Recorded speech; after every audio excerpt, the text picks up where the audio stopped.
Hello and welcome to Pat O'Keefe's World of Curiosities.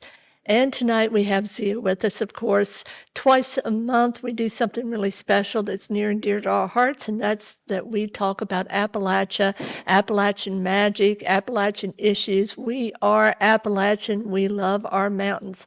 So Zeea, what do we have on the docket tonight? Well, hey everybody, thank you for coming to watch another episode. So, tonight we're going to be talking about how to banish and attract energies. So, I think when you talk about, magic and witchcraft, what we're trying to accomplish is really, banishing negative energies and attracting the positive to us. And that's really what it's all about. And, some people would say, well, all you need is God, all you need is Jesus, which, that is, and, I would say there's truth in that. And to me, that also translates to having the faith, having the belief, and really, throughout time, people have used different things to bring luck, attract luck, and doing certain things to banish bad luck and everything. And I think learning about the historical significance of different items and the correspondences of different, herbs and just the way that people used to do stuff has always interested me. So there's like, to me, a historical standpoint to be gained there. And I like that about it and the knowledge. So that's why, I've always just sort of been the type of person that, likes the idea of lucky charms, and I am in a way superstitious about certain things and just how I go about stuff. So, Pat, what do you want to talk about first? We'll say.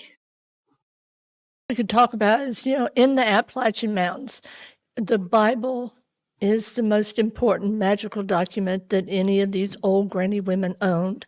And, you were talking about Jesus and reaching out to God. When we talk about these things, that's exactly what we're doing. When we're cleansing and purifying, a priest will cleanse or purify before he takes the podium, so to speak, and begins to pray. It's just taking that moment to connect with divine force before you engage in any kind of spiritual type of connection, and you want to be as pure as you can be. And when we talk about shielding, that's just creating, like when we do it, we often think about this beautiful life force around us where we're drawing down God's energy, and we have this huge white cocoon or a golden cocoon that is protecting us, right? But we're still calling upon that energy, that God energy. And this thing with warding, if we feel that we are under attack, we will often pray for assistance in pushing that energy from us and creating, that peace, that protection around us. And then, of course, we have banishing, which some people call exorcising, right? An exorcism, where we are banishing energy from being around us. And of course, bonding. If we have someone who's doing something evil to us, it may be that we want to bond them so that they are unable to create evil and wreak havoc for themselves or for others, especially for others. And then, of course, we have reversal or return to sender spells. I call these karmic spells, and these are my favorite because you aren't doing anything. You're not, all you're doing is asking divine force to push the energy, all of the energy that has been, pushed to you, and you're going to push that back. So that's a very important part of what we do. And then, of course, protection charms. Now, I got to tell you a story about a protection charm. My sister she was a major in the U.S. Army during Desert Storm and Desert Shield, and also Desert Freedom. She was one of the, she very early on the ground, 19-year-old child really is what she was. But when she left, my sister and my niece, the three of us, put a charm, and it was actually a charm, I think it was Saint Benedict, and we put it into it was a shell, and the shell had salt in it for purification and, to bring positive energy. And and also to cleanse this beautiful charm that we had for her. And so we put it in, and then we prayed over it. And I swear to you, Zia, that thing turned around, and it was clockwise, so in a very positive way. It turned around 3 times.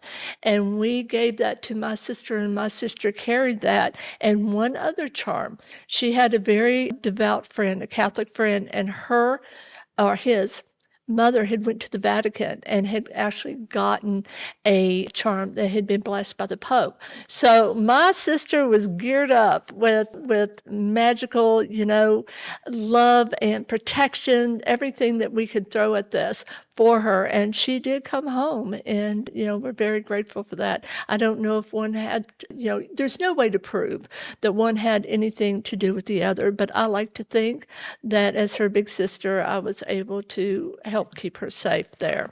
So, what about you? What about you? One of the things in the mountains, as far as protection, is really children, right? Protecting children because they were the most vulnerable, and we lost so many children in these mountains through childbirth, losing them in childbirth, including the mothers many times, but also when they were very small. We didn't have a lot of inoculations, so they might get something like polio or TB or something like that, and there wasn't a lot that could be done. So, what were some of the things that you can think that we may have done for a child? I've read like iron is always a good thing to repel any negative spirits. So I've heard put a piece of iron in the baby's crib, under the bed and stuff, and you could use like a skeleton key for that. I think usually if it's iron, and lamb's ears I've heard is a good protection. That's a type of plant. It's soft like lamb's ear, and you can hang that above their bed.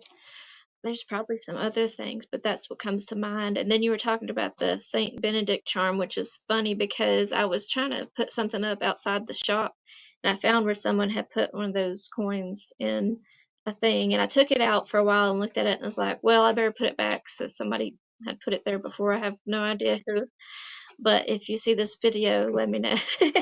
I doubt whoever saw it, they wouldn't see it.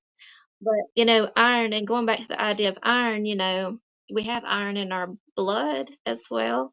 And that's very just has always been seen as a protective thing, in the blood of Jesus and stuff like that. Railroad ties, iron, railroad spikes, you could put that on the four corners of your property, and that stops, negative energy as well as people from getting on your property, stuff like that. You can also have like, yeah, how you mentioned wards earlier. You can call on different elements to protect your home and in the different corners of the window or the in the windows, or you can call on your house spirits and leave offerings for them and things like that. But you can, yeah, charge and empower different talismans like witch ball and stuff like that. But all throughout history, salt is a very protective thing that people have, in real simple, people have always had salt, and in different cultures have used that as protection and purification. And you could keep some by your door, or like salt water can help pull in those negative energies into it and kind of disperse, or, yeah, destroy the negative charge, I guess. And you mentioned exorcisms too, which if there was really like a haunting going on or something demonic happening, yeah, you may want to look into actual exorcism, and there's many ways that you can do that. But one of the ways that comes to mind, I guess you would want to do a whole ritual and everything, but you could, you got to smoke cleanse is one of the ways, but there's different herbs and stuff you could use for that. And I think a real maybe like Appalachian way you could do that is, I think, mustard. Now that could be kind of dangerous though, but yeah, you want to get your cast iron pan and heat up some different herbs and walk around the home and let that kind of fumigate the area. But yeah, that's only in more like serious cases, if that you want to use those different herbs. And it's the idea is that any negative spirit or it is repelled by strong smells, whether that be, a bad smell or a good smell, and that the good smells attract the positive spirits into your life and good luck. And also, one thing that comes to mind is asafoetida. Have you heard of that one? It's also called, like in Appalachia, aphidity. I've heard people call it that. But it's a real potent root. It's like a mix between garlic and onion. And they would put that as a little charm bag around children's necks to keep them from getting an illness, is the idea. It's like a charm bag. One of the things that they would do is maybe, nail in an iron nail somewhere where the child obviously couldn't get hurt. But one of the reasons that they did iron, it was to repel also the Fae, because one of the real fears of our Scots-Irish ancestors was this idea of changelings. And so they might do that. The older folks, they loved to make crosses out of iron nails, and they would hang them around, above the crib in order to protect the child, because supposedly iron does repel the Fae. And this, for those that don't know what a changeling is, it was thought that a fairy could exchange its own child for a human child. Now, they might do that simply because they want a human child rather than their own, but usually it was because their own child was failing. Usually, changelings tended to be very sickly children. And so they would take the healthy child and take it back to fairyland, and they would leave their own sick child. Now, one of the things that they would do is they would nail or put up some yarrow above the crib in order to protect the child.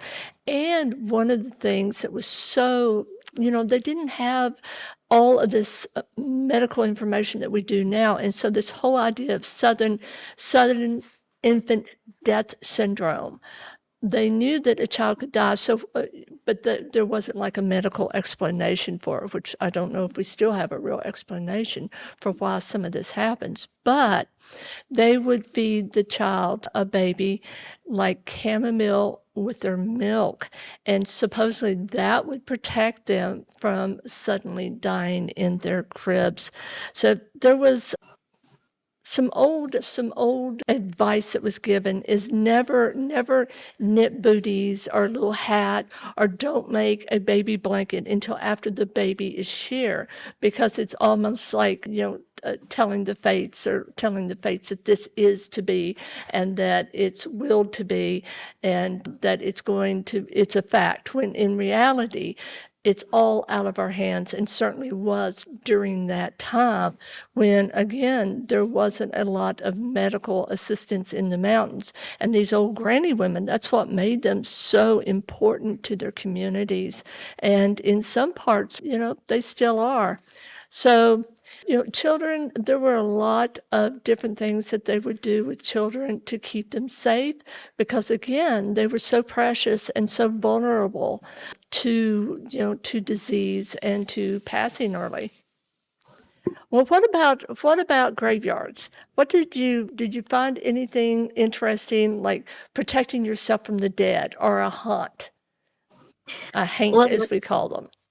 yeah. Well, that would go back to wearing, like, you could wear a skeleton key or some type of iron. Do you have anything else on that? I can't think of anything right now. Well, one of the things, to keep a haint out of the house, if you knew who it was, say Margie died, and you really feel it's Aunt Margie. But Aunt Margie is kind of raising a ruckus, and, she didn't have the best personality when she was here. She was, brusque, might have been rude, whatever. You just don't want this particular ancestor hanging around the house. What you might do is take a tater. Now, this is in North Carolina. I don't want to say superstition, but a practice that they did back in the day. And you take a tater, and you would take, like some of it out, big enough that you were able to put a personal item of that person in. Say, I've got a bobby pin from Aunt Margie, or whatever her name was, right? And I put it in the potato. Then I fold the potato over and I bind it. And as I bind it, I say,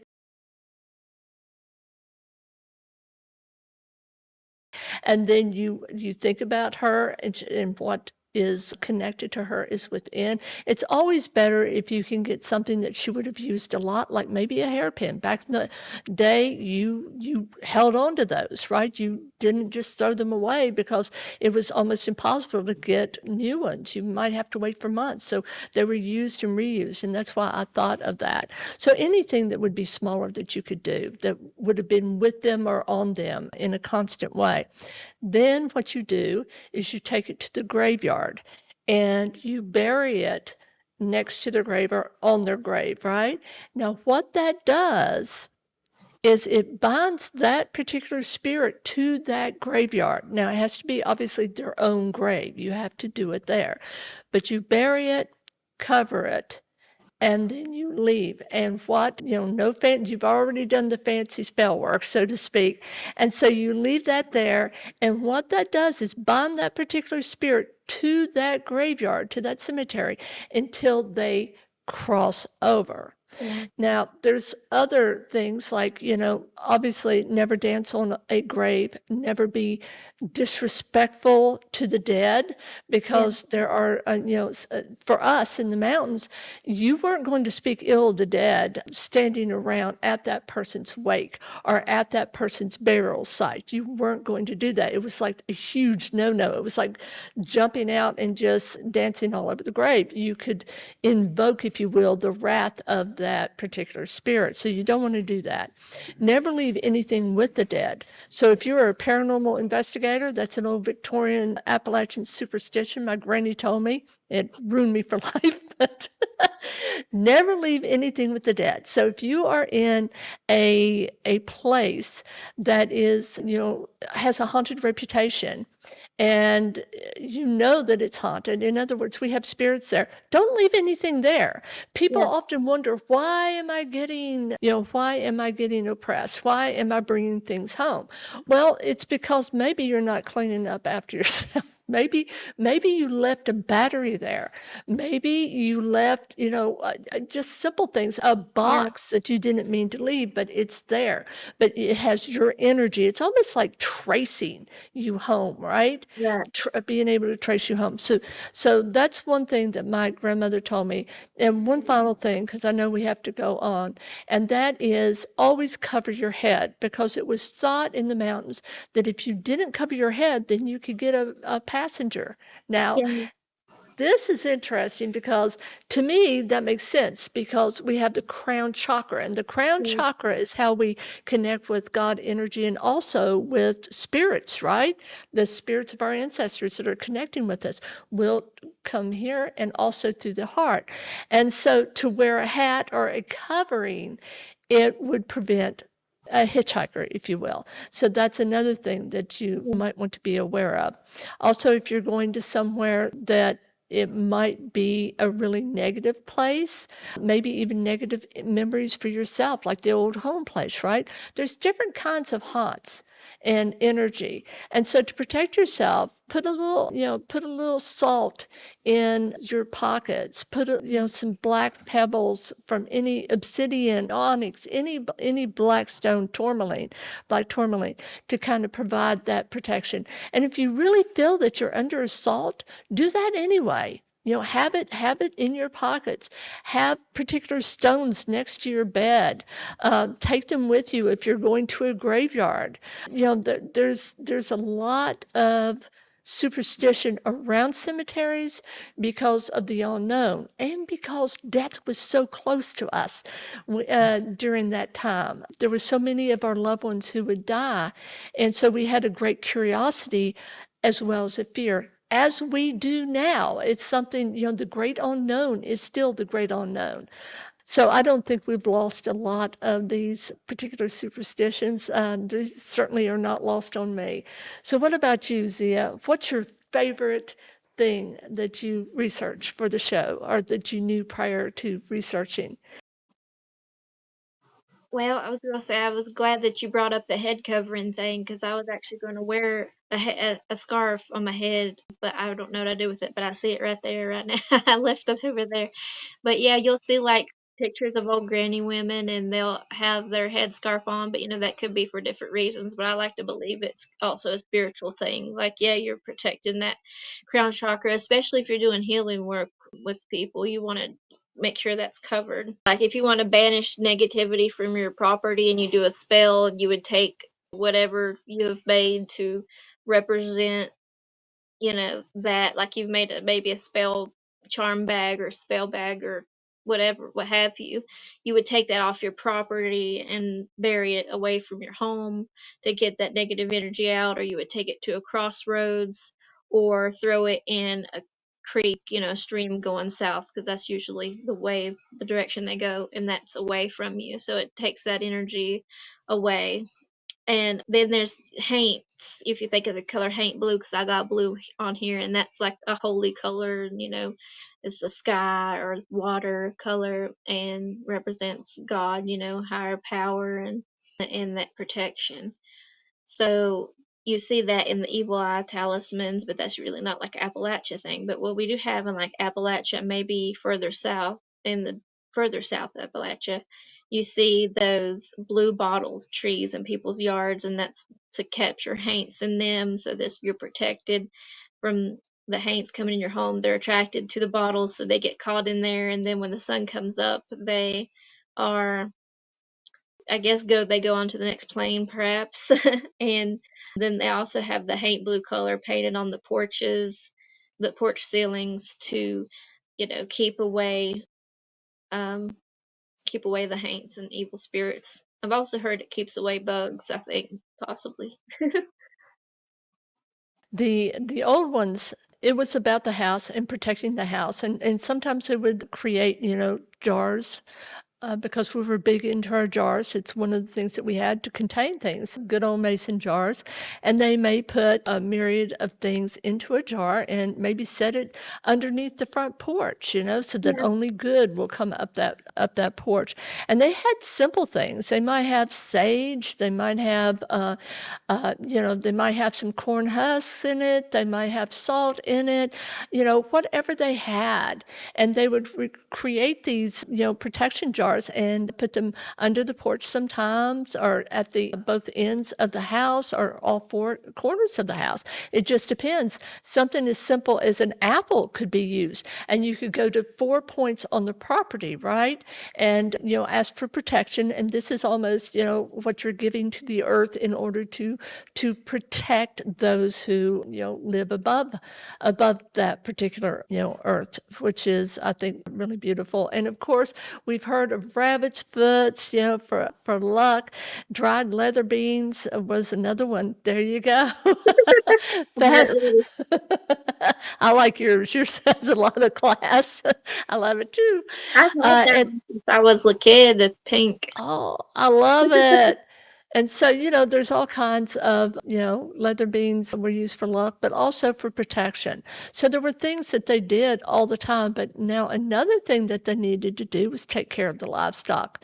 So if you are ever out in the country, you're probably going to see some hex signs on, they look like quilts is what they look like, Yeah, right? The designs really do.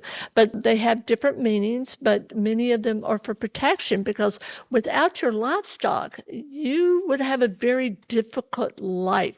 No meat, no cheese, no milk, none of that. You would have none of it. No eggs if you lost your chickens. I mean, this was serious things.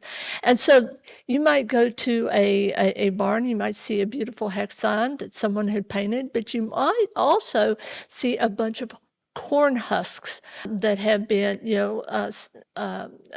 like nailed to the walls of that particular barn, or on the outside of that barn, in order to protect those that were within, which yeah, were our animals, right? yeah. And when you think of, Lucky Charms, you also have to think of a horseshoe, and that was used a lot for protection and good luck, and you would have that in your home. Or and also, about going back to the iron and protecting your livestock. A blacksmith, whenever he's making something, and then he puts the item in the water, and you can use that water to sprinkle over your animals for protection. I've read that before too. Going back to that same blacksmith, when he, back in the day, when he would make horseshoes, right? They would take a used horseshoe, and remember, you would have to do it up, make sure that the horseshoe was up to save all of the luck, right? And put it, Yeah, because if you did it upside down, then all of the luck would drain out of the yeah, horseshoe. That's what I was taught. So yeah, there's so many superstitions and so many things that these folks did. Many had to do with the Bible. I've told this story before, but I'll tell it really quickly. My granny would open the Bible to the 23rd Psalm, and she would point it towards the door, right? Because it was a shield and a ward at the same time. It would shield the house and protect it, and also push back any energy that may have been negative, that was pushing towards the house. So these are some things, and we're getting ready to wrap up because we've almost got our 30 minutes, and we try to keep it as close as possible. This is another interesting one, Zeea, that I think that we could continue to talk about because there's just so many things in these mountains that these folks did for protection. yeah. And yeah, that was the main, kind of charm or whatever that people done and still do is for protection. And yeah. More. Remember the squeaky doors, and remember the old oil cans? They were like this, like round, Hmm. and they had the old oil, whatever. It came out, right? Yeah. And it truly was believed that if you let the door like squeak a lot, that it would actually invite troublesome spirits in. Now, I don't know if that was just thought up by some wise old woman who had a lazy old man and said, "Listen, come and take care of that door. You need Yeah. all that door. We're going to have some troublesome spirits in here," or not. But those are the kinds of things that these folks lived with day to day. And, God and Jesus were a huge part of it, but there was magic wrapped around as part of it because miracles happen every day, and these folks believed in miracles. They believed that God talked to you. I do myself. I think that God talks to us in many ways, but usually we're either too obstinate to listen or we're always too busy to listen. But we need to make that a part of what we do, is just to kind of slow down and pay attention to what's happening around us, because that's exactly what our ancestors did in these mountains. I think we about covered everything that I was going to say, and then I thought about some other stuff along the way. So this has been a really fun conversation, and like you said, I think there's probably more that we could talk about, but I think we did a good job covering a lot of things. Y'all let us know in the comments, what things we might have left out, or what parts you liked about this, or if you have any questions, let us know. We'd love to answer, and always remember to like and subscribe. Share it with your friends if you found this interesting. But yeah, thank you. We'd like any ideas you have for future shows. We Yeah. love to have your input on that. And Zia, before we go though, you've got some interesting Oh and yeah. exciting things coming up with her shop is Great Southern Gothic, and you can catch her on greatsoutherngothic.com. And also, Zia, someone asked me if you sell online. So Well, I don't have exactly online website because I found that to be kind of difficult because a lot of the time I don't have like a whole lot of, stock of the same thing. But what I do recommend if you want to buy from me is go to GSG online sales group on Facebook, and then you can look at pretty much I have everything that I currently have in stock, pretty much a picture of. I do unboxing videos there. You can, leave a comment what you might want, and then we'll make you an order. And then that way I can weigh it and then get you a good price on shipping. Make sure it's not, that'd be the best way for me to do it. If have Facebook, that is. I know not everybody does that. But yeah, okay, so what we got coming up is in October, I'm going to be doing the ghost tour again, hopefully every Saturday. We'll see how the weather goes and all that. But basically, just to sign up, you call or send me a message, and it's about an hour and a half. And we don't go into any buildings though, but I do walk around and tell local legends, ghost stories, and talk about, some of my family ghost stories that I grew up hearing and stuff like that, just stories of general the whole area of Ashe County. And then also I'm working on maybe just a short seasonal escape room because I'm getting ready to retire the escape room I have right now that's called Tourist Trap. So the new one's gonna be like a Halloween escape room, and I think I'm just gonna do like 2 rooms and make it a shorter experience, about 30-40 minutes, something like that. And then maybe do a Christmas one because you gotta in between bridge something there. And then I'm looking at doing a whole new one in springtime. And that's a lot on my plate, and it's hard for me to change up. But I think that those will, the way I'm thinking of it, it will be a little bit easier to accomplish. But I appreciate your support. Please come and try these games, especially because they're really going to be limited, only like a month or month and a half type deal. But yeah, thanks. That sounds really exciting. I mean, you've got so many things going on. Your shop is really, really cute. I want you to know every time, and you know this, every time I have a friend in, I always bring them by Zea's shop, and I tell Zea I'm not going to spend a lot of money, and I always end up finding several things. And she is definitely my go-to person when I buy things. In fact, I was down about a couple of weeks ago, and you'd gotten in some beautiful incense. It's Fairy Dreams, I think it was. Really nice. I love that. Anything with the fairies, and it has the best smell. So these are really good incense. So for me, I am going to be at a Sacred Journey. We're doing a seance on September 6th, and also I will be there. I think it's something like 12 to 10, something like that, maybe 2 to 10. I don't know. So catch it. I'll put it up so you can see it. But that's in Cincinnati or nearby. And then I am going to be in at Scarefest, and that is October 17th, that weekend. I'm actually giving a presentation, which is kind of cool. It is on psychic ability, so we're going to talk about that a little bit. But there's an exercise that I've developed where you'll be able to test your psychic ability by trying to stop a serial killer. So that's going to be fun. As you know, Zia, and I so appreciate you, as she has mentioned. Thank you for being with us because without you, this is a very lonely place.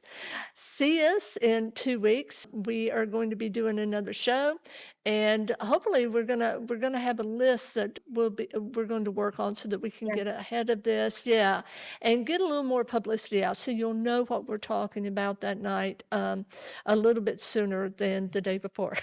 yeah. People are busy people. I know you know that. So thank you for being here. And Zia, thank you. Thank And you. until next time, Stay stay curious. curious.